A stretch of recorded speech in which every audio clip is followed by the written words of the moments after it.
My name is Andrew Trimble. I'm co-founder and CEO of Kairos Sports Technology.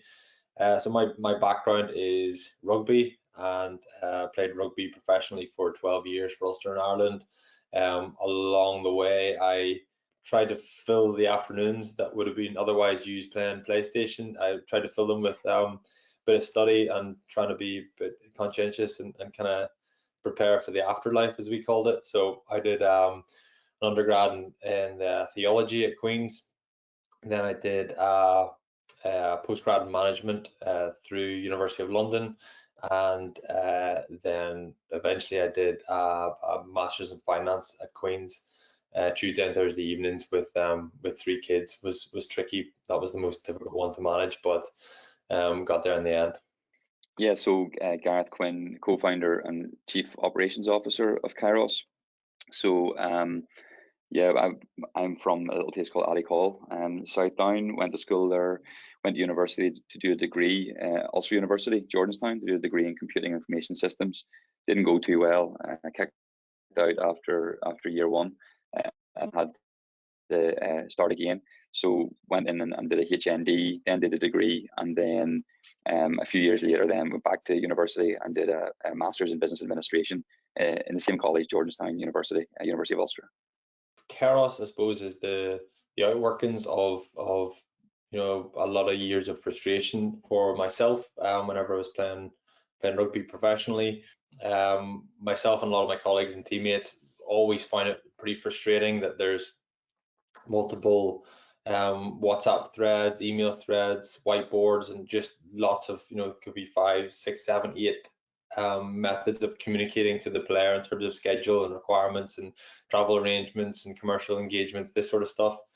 I just felt like the players took the brunt of that, and we always felt like if we had a team app where we had everything in one place, where we had a live platform, everything was reflected, everything was up to date, and you knew exactly where you were supposed to be, it would remove a lot of that cognitive load and all that difficulty that could otherwise be used as an excuse for not performing. So I spoke to Gareth, who although he wouldn't say he's significantly more technical than me, but he's certainly more technical than me. And I knew he was plugged into a tech network in Belfast, and he would have a bit of an idea of how to create something. I was trying to create something just for Ulster and Ireland, just for my world, and I just wanted my team to perform better. Gareth asked the question, what's everybody else doing? Which seems like an obvious question now, but it wasn't on my radar at the time. So Gareth kind of, challenged me on that strategy in terms of what I was doing. So we spent a lot of time speaking to football managers, coaches, players, academy guys, injured guys, everybody we could possibly speak to from different sports and different stakeholders within those sports. And we got a lot of validation. We got a lot of kind of confirmation that this isn't just a problem for me and my world. This is a problem for football teams and rugby teams more generally. So we set about getting proof of concept funding, getting proving that the concept worked, and then scaling up, getting investment and building out a team and building out a product. So I think we've got 14 professional teams now at this stage on our books, and the feedback's been really good. The last year and a half has been mainly kind of used to get that product market fit and make sure that we're really confident in the value that we're delivering. Now we're just looking to scale up. So we're at a really exciting stage of the business, and yeah, really excited about the next 24 months. Just as Andrew said, really, it was really just a coming together of two minds with two different perspectives on the world, and that's really what it was. You had one person who had a problem that he wanted solved, and you had a guy, I guess, who thought, well, is there an opportunity here, wider than just the application within one club? And that's just really what happened. I think the key thing for us, and I suppose one of the things that has helped us, is that Andrew was playing rugby for Ireland and Ulster at the time that we were chatting, and I had another company which I've since sold, and so we all had other priorities at the time. So there was a good 12 to 18 months spent of Andrew and myself, and the technical phrase is, undertaking product discovery. And the reality was, it was Andrew and myself bottoming out. Listen, is this thing which seems quite interesting worth us going after and really having it as being the next chapter of our lives, really? So we spent 12 to 18 months, Andrew having conversations with, rugby people across the world, from the All Blacks through to Joe Schmidt locally, and myself going over to the Etihad campus to chat to Man City and different clubs, and really trying to bottom out, was there more to this than just Andrew having a problem within a club, and that served us well, I think. And then from that, there was no master plan. One thing snowballed into the other, and we were like, right, are we going to do this? Yeah, let's do it. Right, well, we need to build something. Right, well, we need some cash. Right, well, let's go and get that. Then we need to build out the team, and so on and so forth. And one thing just snowballed really into the other. I'd say the challenges now are probably very different to what they were over the last 12 months and then the 12 months before that. So because we've got a good team around us now, the challenges are more specific for me and my role, and all the learning I've made. Really, people talk about transferable skills, going from sport, professional sport, into business, and there are transferable skills, but they're very hidden. And they're not obvious, and they're not necessarily practical skills. So it was a massive steep learning curve whenever I came out of playing rugby. So yeah, I kind of relied on a lot of stuff I developed in terms of teamwork and leadership and all that sort of stuff, and an ability to learn quickly and pick up new skills. But then I had to pick up those new skills, and the problem is at the start with a startup, whenever it's just Gareth, myself, and one person who's able to provide some technical input.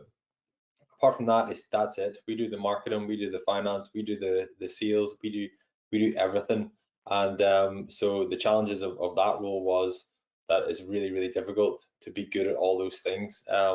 Between us, we shared it out, we shared the burden, and we felt like we did quite well and kind of learned quickly a lot of those things. So just, you have to be an expert in everything. The nature of a startup. Now we're fortunate that we've got a really good team around us, and we've got guys that we can rely on and hand over a lot of work to, and just know that they're going to do a good job of it.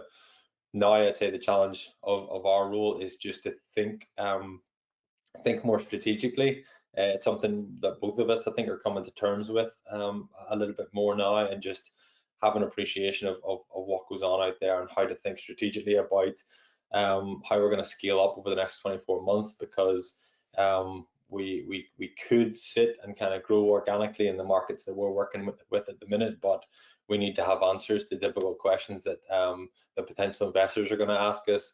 And it's not just to know that, to have an answer, but to know that, to make good decisions and be strategic about where we're going is probably the biggest challenge for us right at the minute. Yeah, so the plans for the future really it's all about growth. So we spent a long time learning about the market, a long time really getting an understanding of the problem that we were trying to solve and what that looked like across different sports, across different countries. We then moved into a place whereby we were then building out the product, and this phrase called product market fit, making sure that the product that we actually built solves a problem for the market, and the market find it of significant value. You're always going to be in that ground, but we're now moving into a phase of bringing in as much revenue and getting as many customers using Kairos as we can. And even just this week and last week, we're working on some pretty big deals, of which some, if not all, will come off, and that's going to massively drive the reputation, the brand, and knowledge within the market of the impact that Kairos can have. So for us, it's all about driving as much new customers as we possibly can, and to do that as quickly as we possibly can. We've been accepted into a sports accelerator in Indianapolis called Techstars. So pretty obviously delighted with that, delighted with the opportunity, and we've talked a lot probably over the last 12 months about just that kind of tension between being focused on the market that we're already active in, and also having enough ambition to be aware that there's other stuff out there, and we need to kind of build whatever we're doing now with that in mind. And we always thought we wanted to push into the US market at some stage, but we wanted to do it whenever the timing was right, to maximize the opportunity and just to do it correctly, and not let the opportunity become a distraction if we didn't do it correctly. We feel like joining this accelerator is going to be the perfect opportunity for us to use that to launch and to do it correctly, and to really be plugged into that network in there to give us every opportunity to make sure it works and to do it right. So we're really excited about that. We embarked upon a fundraising round, And a lot of that investment came from current shareholders who saw the growth that we had previously. But we were also trying to bring in some new investors as well. And we went out looking for a pretty modest amount of money initially. And we ended up getting more than we had thought. But one of the interesting things that happened, and it's strange that we're chatting to NI Connections here, is that Invest Northern Ireland, NI Connections, I believe, sits in as part of Invest Northern Ireland. Invest Northern Ireland had done a piece on us, a media piece, really around how Invest Northern Ireland had supported us around an R&D project, and that press release that went out was shared on LinkedIn by Invest Northern Ireland, and someone that followed NI Connections and Invest Northern Ireland, a guy called Paul McDowell, picked up on Kairos and the company and liked what he read about what we were doing, and he reached out to me on LinkedIn. I'd never met Paul before.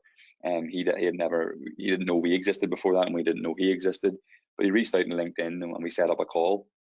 And that conversation then just escalated really quickly. We had a call, myself and Paul, and I said, look, let me bring Andrew on. We'll schedule another call for next week. And one thing led to another. And I suppose to cut a long story short, from not knowing Paul a month earlier, there was a decent investment then came in from Paul to help fund our future growth.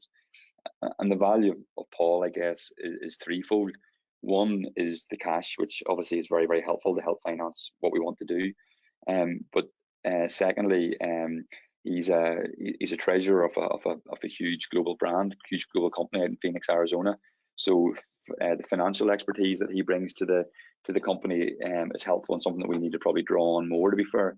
And then thirdly, he has those relationships and connections in the US that we want to draw on as we raise future rounds. So it's just it's an interesting story probably to mention to you, because of us chatting to you guys as NI Connections and how that came about with our relationship with Invest Northern Ireland. And maybe Andrew can share a bit then about what we plan to do then in the US as part of his investment and the rest of it, what we brought in. We were very lucky that that Paul kind of had his finger on the pulse from what was going on at home, and that press release kind of resonated with him. And I think everybody, whenever you move away from home, you always have that connection, you always have that fondness and that kind of that closeness to what's going on.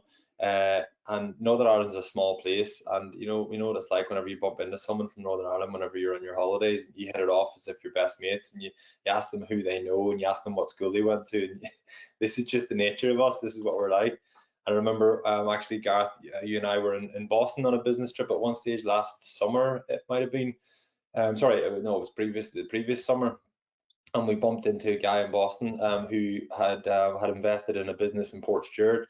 That's 10 minutes from my hometown, but it's I think there's always that connection. And Paul obviously kept an eye to see what was going on at home, and we were able to put something together that was compelling enough to kind of raise an eyebrow and initiate a conversation. And certainly we're glad that he did, because he provides that, what we were talking about earlier on there, with that kind of that bigger strategy and that appreciation of what else is out there. We need that mindset, like that slightly wider macro mindset, and the understanding of the strategy and the opportunities that are out there outside of Northern Ireland, certainly outside of the UK, and opportunities further afield. And guys like Paul McDowell can provide that experience and that insight. People like ourselves in Northern Ireland, I would encourage them to just ask for help and ask for support, because the reality is a lot of those people just they're busting to help out people from back home. So that would be the first thing. And I suppose the other message would be then to those people who have moved abroad and who do have influence and knowledge and relationships that could be useful to companies like us back here in Northern Ireland, would be just reach out like Paul did. Keep an eye out, follow NI Connections and what they do on LinkedIn and Digital DNA and these various mediums that shout about the good stuff that's going on over here, and reach out and help, because it does make a massive difference, and we've experienced that ourselves.